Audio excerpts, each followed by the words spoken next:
looking at the front page of the Taifa Leo. Ruto aonya Malala. This is a direct quote. Tuwalinde watoto wetu dhidi ya majaribio ya watu fulani kuwafundisha itikadi potovu na siasa mbaya. Watoto wasifunzwe kuwachukia wazazi wao, walimu, viongozi pamoja na taifa lao. That story continues ukurasa wa pili wa Taifa Leo. And yes, akionekana kumrejelea Cleo Malalah, Rais Ruto ameonya dhidi ya majaribio ya kufundisha wanafunzi itikadi potovu na siasa mbaya. Rais amewataka walimu na wazazi kuwakinga watoto dhidi ya watu aliowataja kama wenye nia mbaya ya kuvuruga akili zao changa. Akionekana kurejelea mzozo uliogubika mchezo wa kuigiza Echoes of War, that is katika tamasha ya kitaifa ya michezo ya kuigiza baina ya shule za vyuo vijijini Nakuru wiki jana. Daktari Ruto alionya dhidi ya majaribio ya watu fulani kuwafundisha wanafunzi itikadi potovu na siasa mbaya. Quote, sharti tuwakinge watoto wetu kutokana na wanaolenga kuwanyanyasa kingono, walanguzi wa dawa za kulevya na wale wanaotaka kuvuruga bongo zao kwa kuwafundisha kuwachukia wazazi wao, walimu, viongozi na taifa lao. Sharti tuwalinde watoto wetu dhidi ya waovu hawa wote. Rais Ruto akieleza jana kwenye ibada ya makanisa mbalimbali katika kijiji cha Kipngetik, county ya Elgeyo Marakwet. So don't teach them bad politics. Right. Don't teach them bad politics. To hate their leaders and their nation and their parents and etc. And then I think he slid the message in there.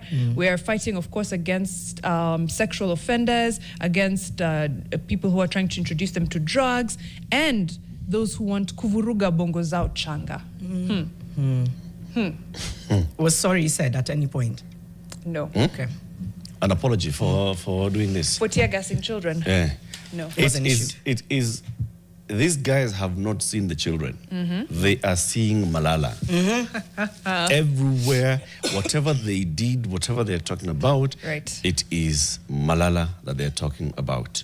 Because even the other leaders who spoke elsewhere, Mawaziri Kipchumba Murkomen, Julius Migos Ogamba, walimtetea Rais Ruto akisisitiza kuwa serikali haitaruhusu watoto kutumiwa kuendeleza vita vya kisiasa. This is Kipchumba speaking on Thursday. Serikali haijatishwa na mchezo wa kuigiza Echoes of War, haina nia ya kuzuia, lakini wakazuia.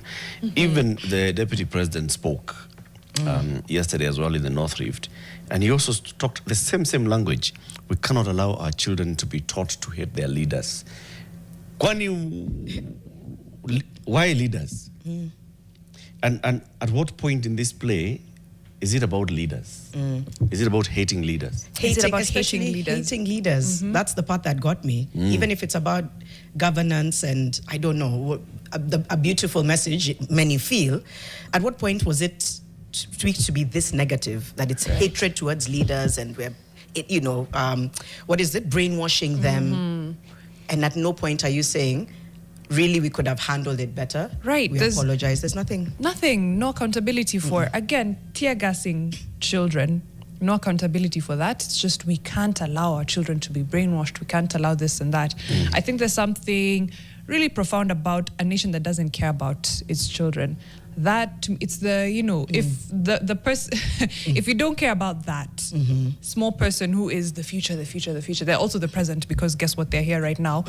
I don't know how you care about anything else. So if all the things that have happened with this administration have not done anything to change your psyche, then I think this should be the eye opener.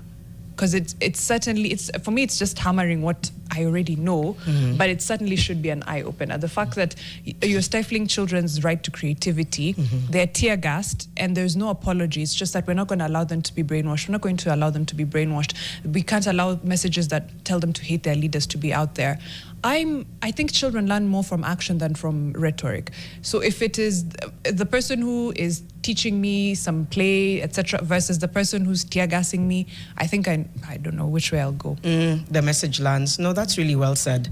It's really, really well said. And I think it also informs the actions of the rest of the country. We have such a huge accountability deficit right now across the board, whether it's corporate, whether it's familial, whether it's government. if people don't see the importance of accountability, it just disintegrates across the board. That, I think, is another huge concern for me. Agreed. If you're speaking from a point of we should ensure our children are not brainwashed without being holistic about what you're saying. Being holistic in the sense that, yes, these things happened, it escalated, it shouldn't have. That said, you can add whatever it is you want to that said. But to not recognize that people were harmed, it sends a message to the rest of the country. I agree. So wanataka tuimbe kwekwe kwekwe. Kwekwe kwekwe kwekwe shambani mwanyayo na zilimwe. Because even that song was also just sending a message. When they're talking about kwekwe, they're talking about people who are the dissidents in government. That's the song that those kids were singing then. You know the song I'm talking about, huh? You guys know the song. I don't know the words, but I know the song. Yeah, but you know the song, right? Yes. Yeah, that's what they were talking about. Kwekwe shambani mwenyayo na zilimwe. It's the people who should be plucked out. The guys who are, the dissidents in government, watoro, people who should not be in this country, watoke Kenya waende. Okay, that was okay then, according to those ones who were there then. Now, it's absolutely nothing. If people feel something about their leadership, let them speak out about their leadership. Let them express it. It's also counterproductive to me. Again, we've said it time and time again, this play would not have made headlines had it just probably continued. It would have made maybe a headline. It wouldn't be the talk of the town for 4 days straight, a week straight.